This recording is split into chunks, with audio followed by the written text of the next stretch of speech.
Eu mostro para vocês agora algumas imagens que eu selecionei para a aula de hoje, a serem analisadas.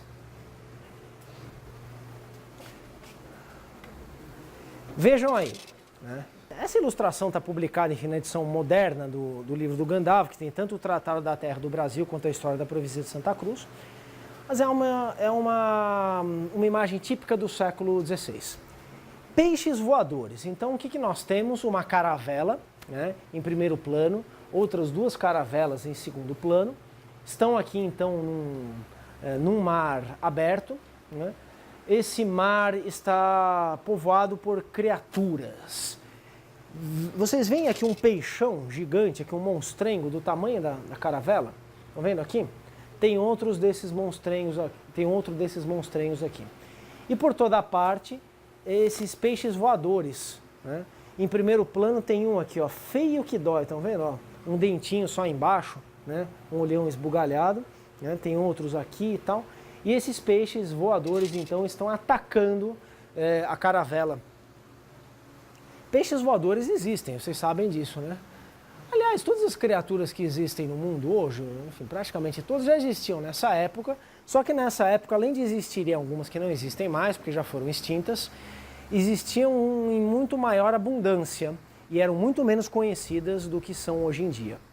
Desse modo, nós temos aqui, né, numa imagem fantasiosa, numa imagem que pode até ser considerada como algo absurda por nós, né?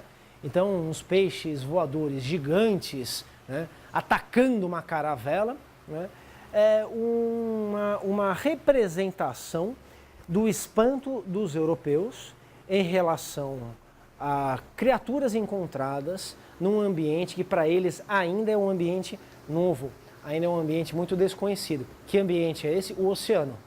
Não fazia muito tempo que os europeus praticavam sistemática e regularmente a navegação oceânica.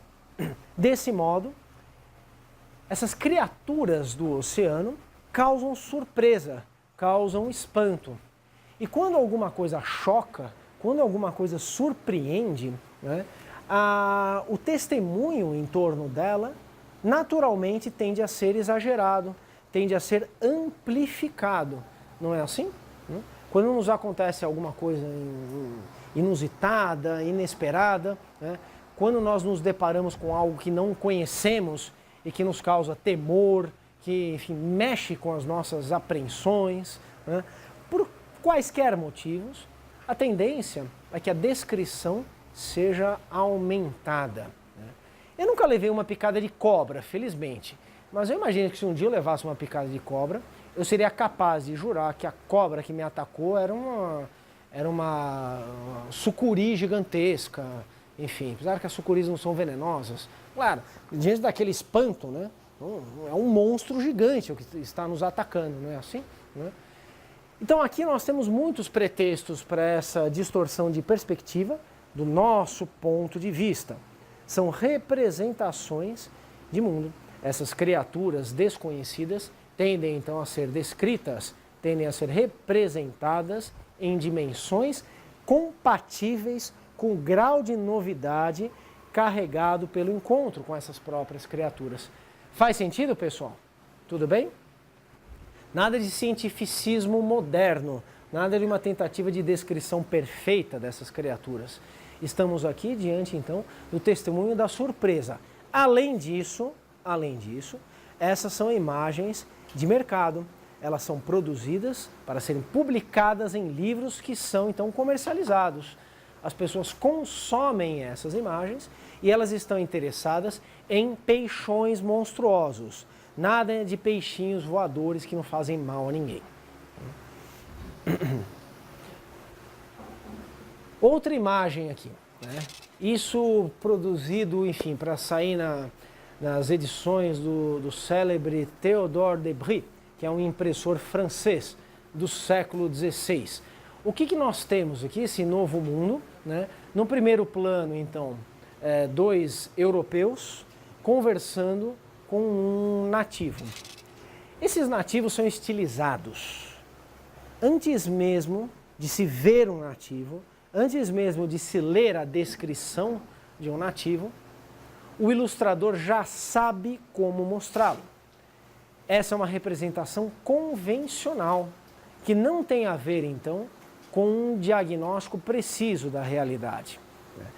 É mais ou menos como, enfim, crianças desenhando personagens. Né? Então, uma observação interessante. A criança, quando vai desenhar um determinado personagem, tende a repetir a exaustão, né? A convenção estética de um personagem ou de um animal. Né? Bom, diga lá para uma criança de 5, 6 anos, desenhe um elefante. Pronto, ela vai lá e desenha de um jeito. Não significa que ela tenha parado ou observado um elefante, não é verdade? Ela tem uma ideia de um elefante na cabeça. Porque ela viu imagens, porque ela, enfim, viu no zoológico, porque ela viu, enfim, fantasias, viu representações de elefantes. Ela tem na cabeça, então, ideia de um elefante. Ela vai lá e desenha o elefante sempre do mesmo jeito, até que por algum motivo ela resolva modificar essa imagem.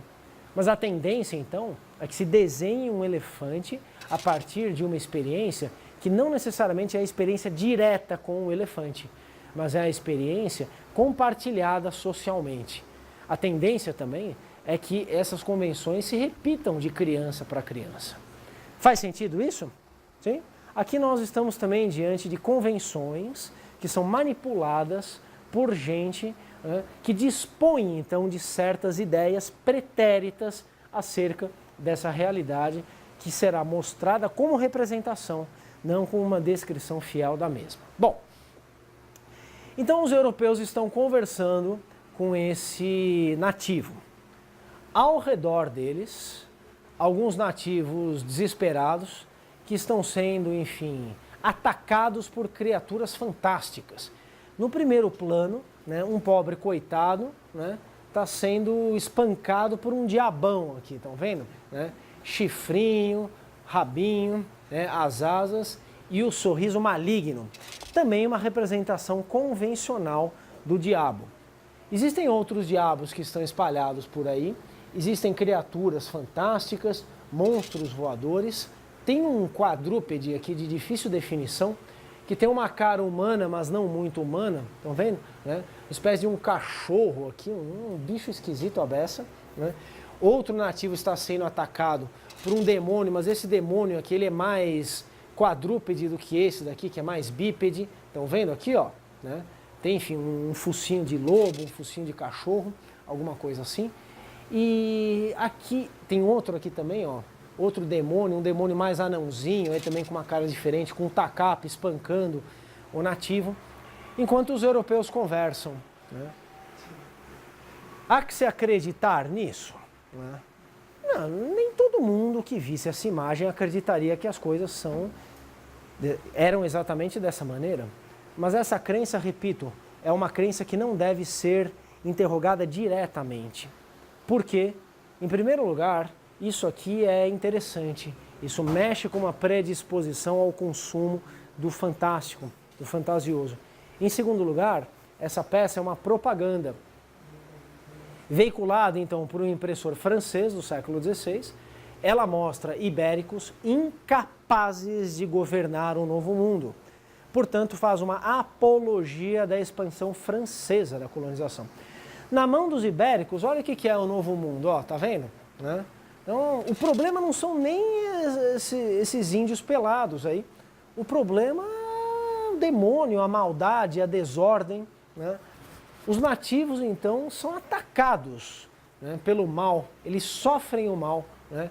Esses aqui são incapazes de governar, são incapazes de evangelizar, são incapazes de salvar os índios. É, então, uma apologia das pretensões francesas sobre o Novo Mundo e um ataque à evangelização, que é justificativa, em parte ideológica, para a expansão ibérica. Aqui, então, uma representação da desordem do Novo Mundo por meio da guerra. Vocês se lembram, numa das cartas do Vespúcio, na carta que nós lemos e analisamos numa aula anterior, o Vespúcio se queixando de que os nativos faziam a guerra sem ordem nem arte. Vocês lembram disso? Né? Claro, porque ele entende os padrões europeus da guerra e não entendia os padrões nativos da guerra. Batam o olho, de um lado índios, do outro lado índios, uma confusão, um caos tremendo. Não é? Novamente, a incapacidade, então, do europeu entender a racionalidade dessas sociedades locais, a incapacidade de entender como funciona a guerra, quais são os critérios. Isso é uma confusão generalizada. Ao fundo, nós temos um elemento de fauna, nós temos uma habitação, nós temos um elemento de relevo geográfico, essas montanhas, nós temos os nativos e nós temos aqui o banquete de carne humana, nesse canto superior esquerdo. Né? Então temos aí a grelha que está fazendo um autêntico churrascão, né? Só que aqui são pedaços de um corpo humano. Né? Destaca-se então o que há de diferente, o que há de surpreendente, a alteridade em relação aos europeus. Coloca-se aqui não o que há de comum, não o que há lá e cá, mas o que só há no Novo Mundo, de um ponto de vista europeu. Representem então essa imagem, né? A perplexidade, a novidade, o desconhecimento do europeu em relação ao Novo Mundo. Além, claro, de novamente atender às demandas em torno do curioso, em torno do bizarro, em torno do desconhecido, que torna-se logo interessante. Essa outra imagem, né, essa já está colorida. Novamente, Théodore de Brie, né, o preparo do banquete canibal, uma gravura do livro do Hans Staden. Né. Aqui nós temos então o banquete sendo preparado pelas mulheres, pelas nativas, com suas crianças. Novamente, representação fortemente estilizada. As mulheres são todas muito parecidas, elas são convencionais e as crianças também. Todas carequinhas, com o cabelinho do lado, salvo uma ou outra. Estão preparando o banquete, né? Então, o menu principal certamente é a carne desse infeliz, cuja cabeça está aqui. Aqui nós temos então os intestinos, né? As tripas, os miúdos desse homem. E elas estão experimentando, tá vendo? Todo mundo aqui levando, enfim, uma cumbuca à boca, comendo pedaços de carne, né? Aqui a filhinha falando para a mãe, eu também quero, me dá um pedaço, estão vendo aqui, ó, né? Aqui o menininho subindo nas costas dela. Esse aqui sai feliz da vida, vejam que imagem interessante, né?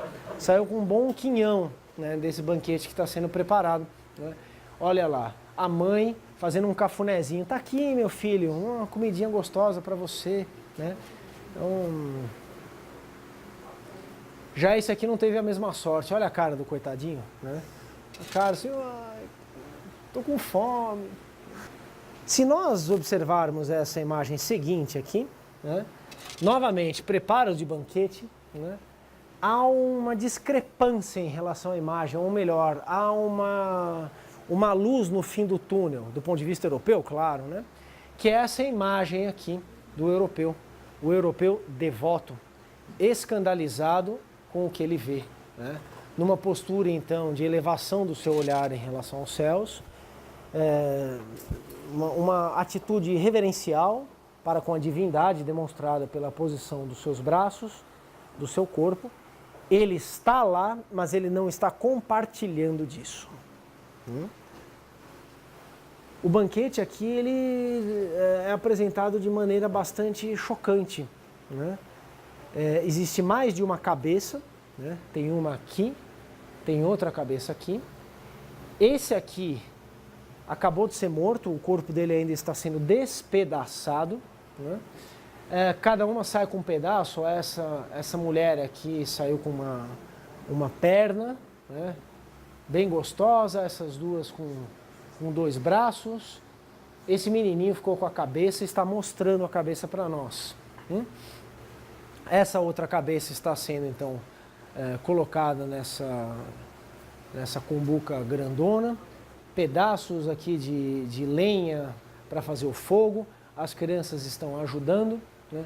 Tudo isso é demoníaco, tudo isso é bestial e para tudo isso há uma saída, né? A saída está então nessa alteridade aqui, né? É o europeu né? A própria cor da pele dele é bem diferente das demais, né? Esse aqui está coberto com uma penugem, está com uma roupa, né? Uma preparação corporal condizente com a sua centralidade no ritual, né? Mostra então que há algo que não é simplesmente fome nem perversidade da parte dos indígenas, mas que há um elemento ritual aí, né? Esse sujeito desempenha um papel central na execução daquele que será comido. Trata-se de antropofagia, não de simples canibalismo. Mas mesmo assim, claro, é uma representação bestial. Essas mulheres, inclusive, elas são bastante à feição de feiticeiras europeias do século XVI. As imagens são muito parecidas com imagens, então, de mulheres demoníacas na arte e no mundo visual europeu desse século XVI. Vejamos, por exemplo, o tríptico do Hieronymus Bosch, As Tentações de Santo Antão, por volta de 1500, um pouquinho anteriores, então, aquelas imagens do Theodore de Bry. Vocês conhecem as imagens, enfim, os quadros célebres do Hieronymus Bosch, não é? Tem um deles, inclusive, no Museu de Arte de São Paulo, né? Tem lá uma bela peça do Bosch. Esse aqui é o tríptico fechado, né? Então, são desenhos, enfim, de poucas cores, uma representação mais simples em termos cromáticos. E quando se abre, então, o tríptico das Tentações de Santo Antão, o que nós vemos é isso, né? Aqui está Santo Antão, né? Resistindo a todas as tentações do mundo que o cerca, tentações que são representações bestiais. São tentações e são ruins, são más, né? A malignidade dessas tentações está mostrada, então, na mescla de figuras humanas com figuras animais, né? Representações bestiais espalhadas por todo o tríptico, na destruição, na guerra, na morte, na ruína. No entanto, Santo Antão se mostra resistente a essas tentações, se mostra resistente, então, aos males do mundo. Está ele aqui, está ele aqui, está ele ali. Aqui, no meio do quadro, não por um acaso, né, a indução da mensagem pedagógica. Aquele que observa, então, essa imagem deve compartilhar do seu teor, porque o Bosch representa isso não numa perspectiva artística, moderna, de individualidade livre para pensar, mas sim numa perspectiva de pedagogia cristã. A arte aqui serve, então, para ensinar o verdadeiro caminho. Esse verdadeiro caminho, então, faz com que no meio da imagem, no meio do tríptico, esteja, então, uma capela semidestruída com a imagem de Jesus Cristo bem no meio. Estão vendo aqui? É para ela que Santo Antão se dirige. A conexão de Santo Antão é com ela, né? E não com tudo que está ao redor. Mas, claro, o semblante, a própria postura corporal de Santo Antão é de sofrimento. É difícil resistir, então, aos males do mundo, é difícil resistir a essas tentações.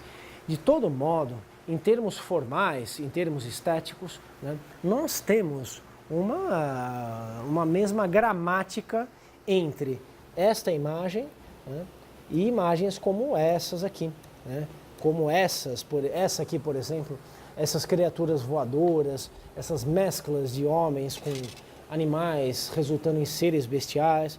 Vocês vejam então que isso aqui não é uma criação absolutamente original, né, daquele que fez a imagem, mas faz parte então de uma linguagem pictórica, de uma linguagem estética, de uma gramática de representações visuais. Observem aqui, né, uma imagem do monstro marinho que supostamente se matou na capitania de São Vicente em meados do século XVI. Ora, olhando para isso daí, né, o absurdo é uma palavra convidativa, não é? É claro que não existiu um monstro desses, vocês podem dizer, né? Com o que se parece esse monstro aí, né? Com as nossas, sim, uma pessoa, tá? Tem 2 pés e 2 bracinhos, né? Sim, tem dois peitos, né? Sim, o monstro é feminino, uma representação também muito seiscentista, né? Que tem a ver, claro, com Eva, né? O mal é feminino. Tá aí. Então a pessoa tem algo de pessoa, tem, enfim, mas tem muito de animal, né? Essa cabeça não é exatamente uma cabeça humana. O corpo, para além dos braços, dos ombros e dos seios, também não é humano. Vocês vão concordar comigo, né? Tem dois pés, mas esses pés eles parecem uns pés de um pássaro, não é? Enfim, é uma criatura bestial, é uma criatura maligna. Diz a história que esse monstro foi morto na capitania de São Vicente por um oficial português, que aqui está, que foi despertado do seu descanso pelos indígenas, que quando viram esse monstro, né, tentaram aqui matar o monstro, não conseguiram. Quem consegue matar o monstro é o europeu. Pronto. Um discurso no qual o imaginário da colonização se converte novamente em ideologia da colonização. Digo novamente porque no caso do Theodore de Bry e dos ibéricos incompetentes de governar o Novo Mundo, também havia uma dimensão ideológica forte. Aqui então um discurso de justificativa da dominação da terra pelo europeu, porque o europeu é aquele capaz de extirpar o mal da terra. Uma versão então, um caso, um acontecimento, se transforma numa imagem. Essa imagem justifica a colonização, mas o texto também justifica. A versão do texto também justifica, né? Só que a imagem é uma forma, enfim, de reforçar essa mensagem, a mensagem da história em si. Essa então é uma primeira imagem do Ipupiara. É provável que antes dessa imagem já tenha circulado uma outra imagem, a partir então desse caso, até chegarmos então a essa, né, que faz parte então dessas obras publicadas pelos portugueses no século XVI. Aqui os indígenas sumiram, vocês estão vendo algum indígena aí? Ficou só o português, né? Houve uma inversão de perspectiva. Ao fundo, então, nós temos essa vila de São Vicente, ao passo que na imagem anterior, né, nós tínhamos o mar. Então a imagem foi composta a partir da vila de São Vicente. Essa aqui é a Baía de São Vicente, né? Então uns elementos de relevo aí. Então houve uma inversão do ângulo de observação, os indígenas foram retirados daí, o monstro se tornou mais animalesco ainda, né? É a representação então da necessidade dessa terra ser colonizada, porque é só assim que esses males serão combatidos, serão dela extirpados. Já no século XVII, todo esse imaginário vai perdendo força, ele vai declinando, ele vai se tornando menos importante, menos operativo, menos significativo. No entanto, ele não desaparece por completo. Claro, uma hora o Brasil deixa de ser colônia, uma hora deixa de existir colônia para se criar um Brasil de fato, um Brasil independente, autônomo, soberano. Mas o imaginário sempre faz parte da sociedade. Esses imaginários fantásticos estão sempre alocados na história das sociedades. Mas os pretextos é que são outros.